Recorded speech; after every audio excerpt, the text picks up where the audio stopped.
전국의 버스 노조가 다 파업을 결의했다고 합니다. 지금 완전 난리가 났습니다. 당장 15일부터 출근 대란이 예상됩니다. 사실 전 철도 노조, 민노총, 대기업 노조들 파업하는 거 좋은 눈으로 보는 사람이 아닙니다. 아주 극혐합니다. 세상 암세포 정도로 보는 사람입니다. 근데 버스 노조 이분들 파업은 좀 제가 지지를 합니다. 김적폐가 미쳤냐 라고 생각하시는 분들도 있을 겁니다. 제가 저거랑 좀 업종은 다르지만 완전히 비슷한 이야기를 좀 알고 있기 때문에 그냥 욕을 할 수 없어요. 정말 멍멍이 버드 같은 상황이 펼쳐진 겁니다. 누구한테? 저 버스 기사분들한테, 그리고 버스를 이용하는 국민들한테요. 김적폐입니다.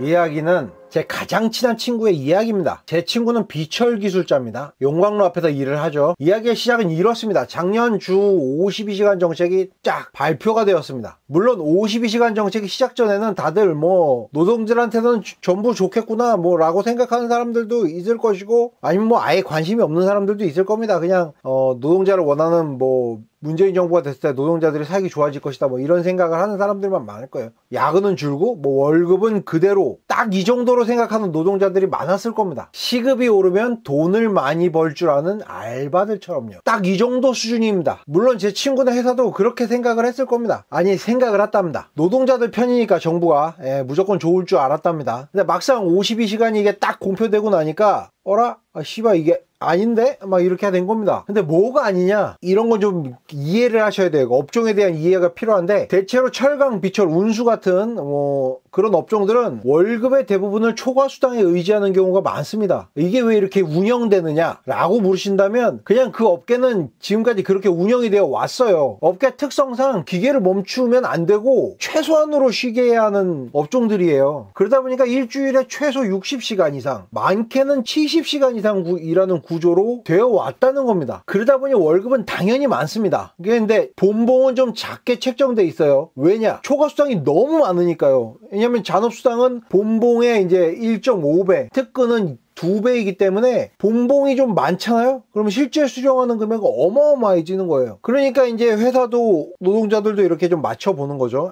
본봉 1,000원 차이가 수당으로 치면 어마어마해지는 거예요, 사실. 그럼에도 이제 불구하고 그런 업종에서 일하시는 분들은 대체로 새우 400에서 500 가져가시는 분들도 상당히 많고요. 거의 초보들도 거의 300 이상씩 가져가는 사람들도 꽤 많습니다. 근데 왜 이렇게 힘들고 오래 일하는 직업을 가지느냐? 당연히 특별히 다른 업종들보다 돈을 많이 주니까요. 돈을 많이 주기 때문에 그곳에서 일하는 겁니다. 제 친구 또한 아들이 3명이나 있습니다. 그렇기 때문에 워라밸 같은 것보다 가족의 생계가 더욱 중요하죠. 그렇다 보니 자신의 여가 시간을 줄여서 일을 하고 그걸 또 돈으로 바꾼 겁니다. 대체로 그런 업계에 종사하는 친구들은 다들 이런 마인드로 그 일을 선택을 합니다. 열심히 일해서 돈을 더 많이 벌자, 그리고 미래를 좀 준비하자, 그쪽 업계 종사자들은 대체로 다 이런 마인드예요. 물론 힘들죠. 그래도 다른 업계들보다 벌이는 좋으니까 그 일을 선택한 겁니다. 근데 여기서 이제 주 52시간이 빡 떨어진 겁니다. 말 그대로 돈 벌려고 그 일을 하러 왔는데 수당이 없어져 버린 거예요, 거의. 그러니까 돈을 못 벌게 된 겁니다. 400, 500 벌던 분들이 거의 이제 200 정도밖에 못 벌게 된 거예요. 그럼 어떻게 해요? 어떡하겠냐? 파업하는 거죠. 그분들 입장에서는 그게 최선의 선택이에요. 갑자기 나라가 정책을 바꾸지도 않을 테고 52시간을 철회하지도 않을 거 아니에요. 그래서 제 친구네 회사 동료들은 노조가 없었어요, 원래. 근데 노조를 만들고 파업을 해버렸습니다.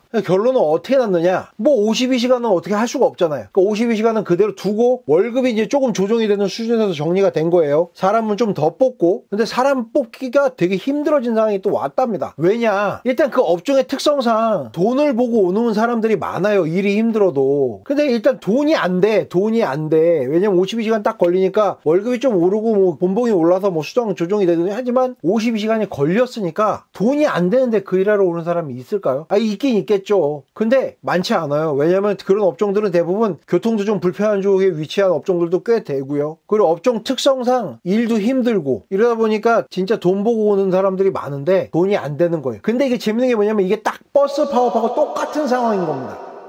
이게 버스 기사님들도 버스 일하는 이유가 돈 때문입니다. 수당. 그분들도 오래 일해도 벌이가 좋으니까 일하는 겁니다. 52시간 딱 걸려버리니까 일을 하고 싶어도 일할 수 없는 지읒 같은 상황이 벌어진 거예요. 기사에서도 나왔다시피 막 400씩 벌던 분들이 210밖에 이제 못 버는 상황이 되는 거예요. 그렇다고 다른 직장은 그분들이 어떻게 찾아? 여태까지 버스 운전만 하시던 분들이. 그렇다고 취업시장이 좋아? 거지 같잖아요. 근데 이제 정부는 손을 놓고 있네. 지금까지. 버스 회사는 제가 얘기했던 그런 비철 회사들하고 좀 또 달라요. 비철 회사들은 회사니까 조정 정도의 여유가 있지만 버스 회사는 그 나라와 시에서 어느 정도 지원을 해줘야 되기 때문에 함부로 협상도 못해요. 그러니까 버스 회사도 미쳐버리는 거예요. 당장 기사를 어떻게 구해? 시하고 거기서 조정을 해야 되는데 그 조정을 어떻게 해? 버스 회사 같은 경우에 52시간이 걸리면 그 기사들이 일하고 또 남는 시간이 있을 거예요. 운영 시간은 정해져 있는데 그 남은 시간 또 누가 운전해? 그 버스 같은 건 면허만 있다고 운전할 수 있는 그런 차가 아니에요. 제가 이제 5톤 트럭까지 운전을 해봤는데 진짜 경력과 실력이 있어야지 운전을 할 수 있는 거예요. 진짜로. 뭐 차선 끼어들기 운전해보신 사람들 알잖아요. 그냥 승용차도 차선 끼어들기 힘들어요. 근데 버스 같은 긴 차가 차선 끼어들기 쉬운 줄 알아요? 그런 버스 기사들도 구하기도 쉬운 줄 알고. 그리고 버스 기사분들도 월급이 확 줄어드는데 그 운전 하겠어? 안 하지? 아 진짜 정말 이 멍멍이 고추 같은 상황을 누가 만들었냐면 누구긴 누구야. 문재인 정부지. 그리고 웃긴 게 뭐냐면 그 공약이 딱 나와 있어. 근데 사람들 그 공약도 제대로 이해도 못하고 어떻게 된지도 모르고 뽑은 거야. 그리고 또 이제 정부에서 손을 놨다 그래요. 예, 손을 놨다 그래. 심지어 기사가 나오잖아. 이렇게 될 때까지 손을 놓고 있었다고. 아, 그러니까 저는 이제 버스 기사분들은 욕을 할래 할 수가 없어. 뭐 운전기사가 뭐 난폭하게 운전을 하네, 분친절하네, 여러 이야기들을 하는데 욕하시는 분들도 있어요. 버스 기사분들 욕하시는 분들도 있는데 일단 불친절은 불친절이고 난폭 운전은 또 난폭 운전이잖아요. 근데 이건 파업과는 완전 다른 문제예요. 제가 봤을 때는 이 파업은 버스 기사분들한테 완전히 최선의 선택이에요. 진짜 거의 벼랑 끝에 몰려있기 때문에 파업을 하는 거라니까. 이건 진짜 절대적으로 문재인 정부의 책임이에요. 이런 거 제대로 계산도 안 해보고 정책 운영하는 그런 정부의 책임이라. 결론적으로 얘기하면 뭐 억지로 봉합은 하겠죠. 문제가 발생되고 난리가 나면 땜질로 당장 이제 세금 때려박아서 봉합을 할 거예요. 그리고 이제 은근슬쩍 버스비를 왕창 올릴 겁니다. 이게 다 누구 때문이다? 아주 이게 문재인 때문이다라고 얘기했었는데 제가 봤을 때는 문재인 지지자들 때문이에요. 문재인 뽑은 사람들 때문입니다.